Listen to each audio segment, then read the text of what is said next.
my next guest. I guess it's none of us are surprised. A number of Democrats who are coming to the defense and aid of one of their own after his ridiculous comments. But Senator Reid is enjoying truly the benefits of a double standard in this country. What would have happened were this a Republican who had made precisely the same statements? We're going to talk about that now with my next guest, who is Jonah Goldberg, editor-at-large for National Review Online. Jonah, Happy New Year. Great to have you back with us. Hey, great to be here, Lou. And congrats on your exodus from CNN. Now, I got to tell you the truth, John. Do you know how many people, when I'm in a mall or I'm in a restaurant, wherever I am, how many people say it that way? They say, it's the most extraordinary thing I've ever seen. But anyway, heartfelt, so I accept and say thank you. Fair enough, yeah.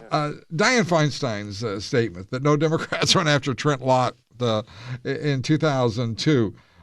And we just ran off the list of those who went after him, Democrats, including Senator Feinstein. What in the world is going on in a country where people can just simply say things like that and keep going? Well, yeah, I agree. I am very tempted just to see this as an incredibly funny, farce, because it is so unbelievably ludicrous. As you say, every remotely honest political observer in the country will concede to you, at least in private, that if the same thing happened to a Republican, the editors of the New York Times would upend jerry cans of gasoline over themselves like a protesting monk in Vietnam in protest of the deep-seated racism of the Republican Party. Chuck Schumer is one of Harry Reid's biggest defenders. Chuck Schumer is a senator almost entirely because he defeated Al D'Amato in New York in 1998 by insisting that D'Amato's comment in a private conversation where D'Amato had said that Schumer is a putz was anti-Semitic. And it is so easy to find examples of all of this. My only problem with this is I agree. I could not agree more with all the people who are saying there's a double standard here. It is obvious there's a double standard here.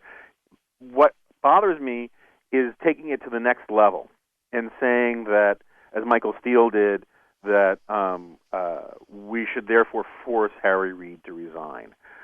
My problem is that the standard used against Republicans is wrong, not that it's not uniformly applied to Democrats as well.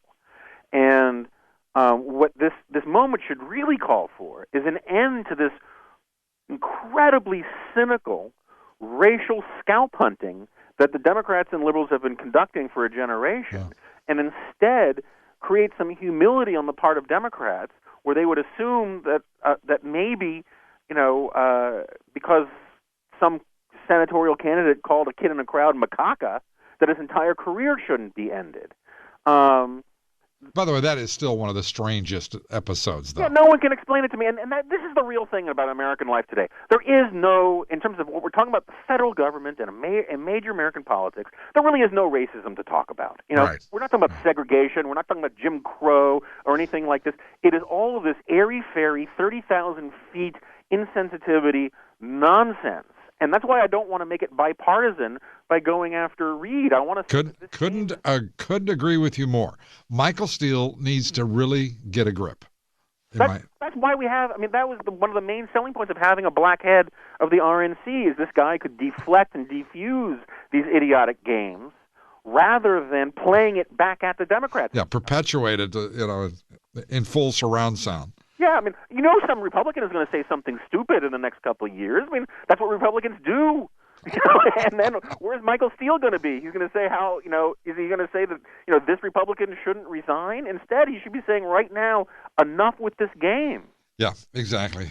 Just climb up as high as one possibly can on that road and try to lead rather than just simply be, And by the way, speaking of that, I'm more, if we're going to go into the offended mode, I'm more offended by what Bill Clinton said. Saying the getting coffee thing? Yeah. I mean, what us, Bill Clinton, I was saying earlier, Bill Clinton, Barack Obama, and Lou Dobbs don't share much in common, but they do share this. We started out as poor boys. Yeah. And you know what? Poor boys shouldn't be going around talking about who should have been bringing the coffee. I mean, that's dumb. That's not what this country's about.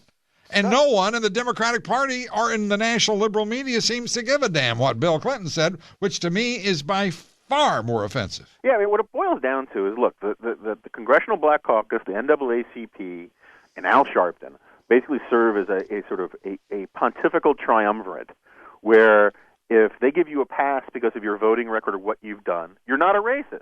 And if they take offense at you, you are a racist. And why should we have a political system that invests in these people? The decision about who is a good person and who is a bad person is beyond me.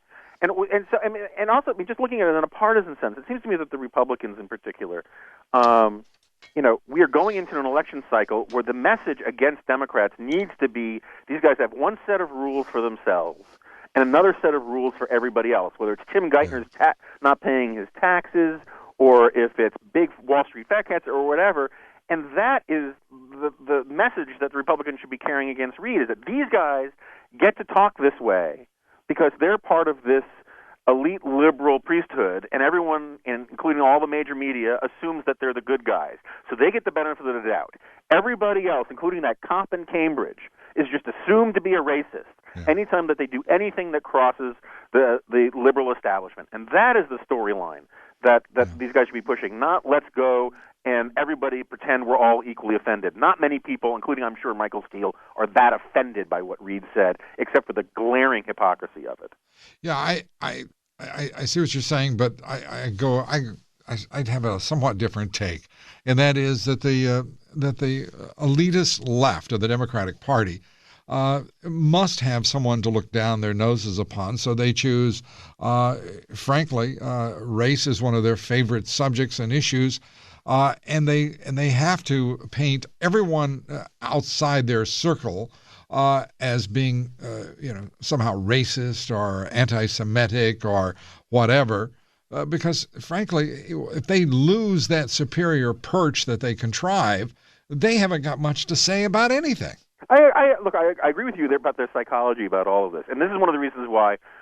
As much as I don't want to get into the scalp hunting game with Reid, I'm also enjoying it because, even just a month ago, Reid was saying that anyone in the Senate who was voting or obstructing Obamacare was carrying on the rich tradition of 1960s Dixiecrat racists.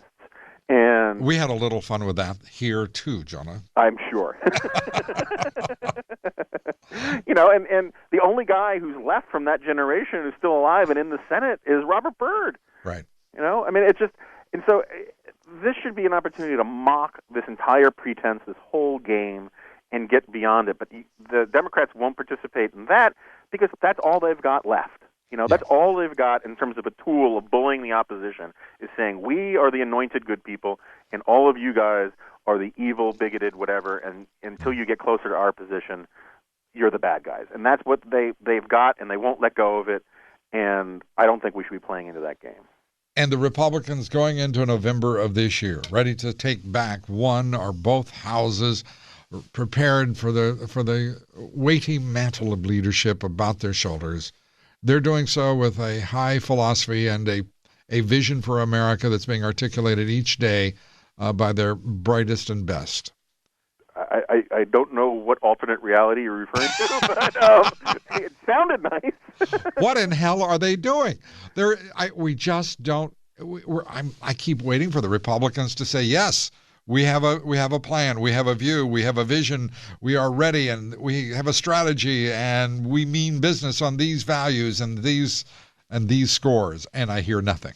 Yeah, there are some good guys who are working on it. Paul Ryan and a few others are working on this. But I agree with you. I just had a column last week comparing the state of the GOP, or what the GOP should do is follow the lead of the Domino's Pizza new ad campaign. All right. The new Domino's Pizza ad campaign, if you Google or search on YouTube for pizza turnaround, you'll see this 4-minute video where Domino's admits that their pizza tasted like cardboard, the cheese tasted like bathroom caulking. It's amazing, isn't it? It's great. And what's great about it is, first of all, Americans are forgiving. They like contrition. And no one is going to believe that the Republican Party is willing to stick to its principles until it first admits that it lost its way and it screwed up. And then once you do that, you've at least sort of conceded to the other side. Because it's perfectly legitimate for the Democrats to say, how dare you guys talk about deficits? How dare you guys talk about, overspending and all of these sorts of things after the last 8 years? And so you have to first admit you have a problem. And we want to point out to everyone listening to you about the Domino's pizza example, which is a metaphor, as you suggest, for what the GOP could, you hope it would be a metaphor for the GOP. Your column is on our homepage under must-reads, What the GOP Can Learn from Domino's. And Jonah Goldberg's terrific column is right there waiting your perusal. So, Jonah, as always, we appreciate you being with us. We wish you all the very best, and come back soon. Oh, love to come back. Thanks. Jonah Goldberg.